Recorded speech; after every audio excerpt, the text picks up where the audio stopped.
Big பாஸை பொறுத்த வரைக்கும் ஒவ்வொருத்தருக்கும் ஒரு கேரக்டர். ஆனால் வையாபுரியோட கேரக்டர் என்ன அப்படின்றத நம்ம யாராலையுமே ஜட்ஜ் பண்ணவே முடியல. ஏன்னா வையாபுரி எதுக்காக இப்படி பண்ணிட்டு இருக்காருன்னு தெரியலங்க.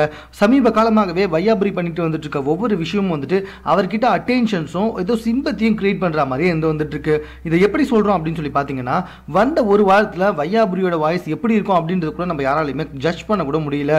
அந்த அளவுக்கு ஊமையாவே வந்திருந்தாரு. கஞ்சா கருப்பு கூட மட்டும்தான் பேசிட்டு வந்திருந்தாரு. ஆனால் தற்போது வந்துட்டு அவருடைய சவுண்ட் அதிகமாக இருக்கு. அதுக்கு முன்னாடி நீங்க யோசிச்சீங்கன்னு வச்சுக்கோங்களேன், பிக் பாஸ் ஆரம்பிச்சு 4வது நாள்ல வையாபுரி வந்துட்டு அவர் பக்கம் அனைத்து பார்வையும் திருப்பதற்காக அழ ஆரம்பிச்சாரு. கேட்டதுக்கு நான் வீட்டுக்கு போனோம், என்னோட பொண்டாடி பிள்ளைங்க ஞாபகம் வந்துருச்சு அப்படின்னு சொன்னாரு. 4 நாள்ல ஞாபகம் வந்துருச்சுன்னு சொன்னாரு. சரி ஓகேங்க, அதை கூட ஒத்துக்கலாம்.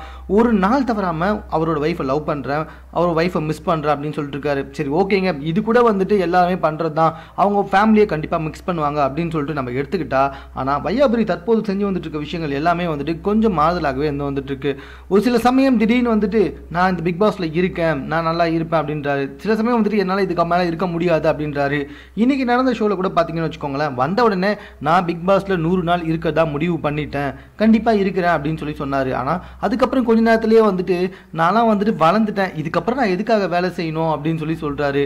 பிக் பாஸ் கொடுக்குற டாஸ்க்லாம் தவறுன்னு சொல்றாரு. ஆனால் வையாபுரி கிட்ட கேட்கறதுக்கு 2 கேள்விகள் இருக்கு. இந்த 2 கேள்வி மட்டும் வையாபுரி வெளியே வந்ததுக்கு அப்புறமாக பதில் சொன்னா கூட போதாங்க. அதாவது பிக் பாஸ்ல 100 நாள் இருக்கணும் அப்படின்னு தான் வையாபுரி கிட்ட கான்ட்ராக்ட்ல சைன் வாங்கியிருப்பாங்க. அப்ப அவங்க அண்ணன் பொண்ணுக்கு கல்யாணம் இருக்கிறது தெரியாதா? இப்ப மட்டும் எதுக்கு கல்யாணத்துக்கு போகணும்னு சொல்லிட்டு எல்லாருக்கிட்டையுமே சொல்லிட்டே இருந்தாரு. அந்த விஷயம் கொஞ்சம் கூட புரியலங்க. ஒருவேளை வந்துட்டு நம்மளுடைய மக்கள் கிட்ட கல்யாணத்தை விட வந்துட்டு வையாபுரி பிக் பாஸ்ல இருந்துட்டு இருக்காரு அப்படின்னு ஒரு அட்டென்ஷன் கிரியேட் பண்றாரோ என்னவோ. அதுக்கப்புறமா பாத்தீங்கன்னு வச்சுக்கோங்களேன், எப்போ பார்த்தாலும் வந்துட்டு நம்மளுடைய கணேஷ் ஏதோ சொல்லிட்டே இருக்காரு சாப்பாடு விஷயத்துல. எதுக்காக சாப்பாடு விஷயத்துல கணேஷை சொல்லிட்டு இருக்காரு? ஏன்னா கணேஷ் தான் வந்துட்டு அவரை திரும்பி எதிர்த்து பேசாம இருக்கிறதா இருக்கலாம், அதனால தான் அப்படி பண்ணிட்டு இருக்காரு. அது மட்டும் இல்ல, இதை கூட வந்துட்டு அவர் சொந்தமா யோசிச்ச மாதிரி தெரியலங்க.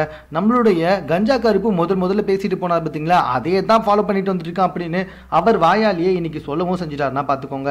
அது மட்டும் இல்ல, திடீர்னு வந்துட்டு என்னால் இதை செய்ய முடியல அப்படின்னு வேற சொல்றாரு.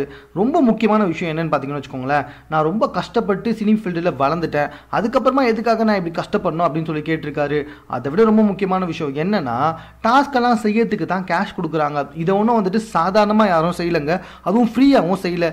பிக் பாஸ்ல ஜெயிச்சா 50 லட்சம் கொடுப்பாங்களோ அதுக்கு மேலே கொடுப்பாங்களோ தெரியாது, ஆனால் குறைஞ்சது 50 லட்சம் பணம் கண்டிப்பா வரும். அதுக்காகத்தானே இவ்வளவும் பண்ணிட்டு இருக்காங்க.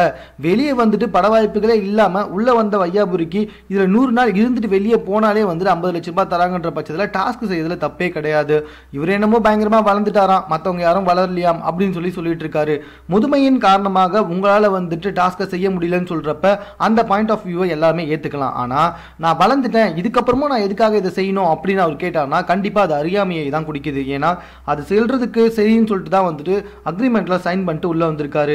எல்லா விஷயத்தையுமே அக்ரிமெண்ட்ல தெளிவா பார்த்து சைன் பண்ணிட்டு வந்த நம்மளுடைய வையாபுரி தற்போது உள்ள வந்ததுக்கு அப்புறமா நம்மளை ஏன் இப்படி குடும்பப்படுத்திட்டு இருக்காங்க, நம்மளை ஏன் இந்த மாதிரி பண்ணிட்டு இருக்காங்க, வெளியே போகணும் அப்படின்னு சொல்றதுலாம் கண்டிப்பா வந்துட்டு ரொம்பவே சின்ன புலத்தனமா தாங்க வந்துட்டு இருக்கு. மேலும் இது போன்ற செய்திகளை உடனுக்குடன் தெரிந்து கொள்வதற்கு எங்களோட சேனலை சப்ஸ்கிரைப் பண்ணுங்க. இந்த வீடியோ பிடிச்சிருந்தா லைக் பண்ணுங்க, உங்க கமெண்ட் எது வந்தாலும் ஓகே, எங்க கூட ஷேர் பண்ணிக்கோங்க. மேலும் பிக் பாஸ் குறித்த முழு வீடியோவும் பார்ப்பதற்கு ஹாட்ஸ்டார் இணையதளத்தை பயன்படுத்திக்கோங்க. தேங்க்யூ.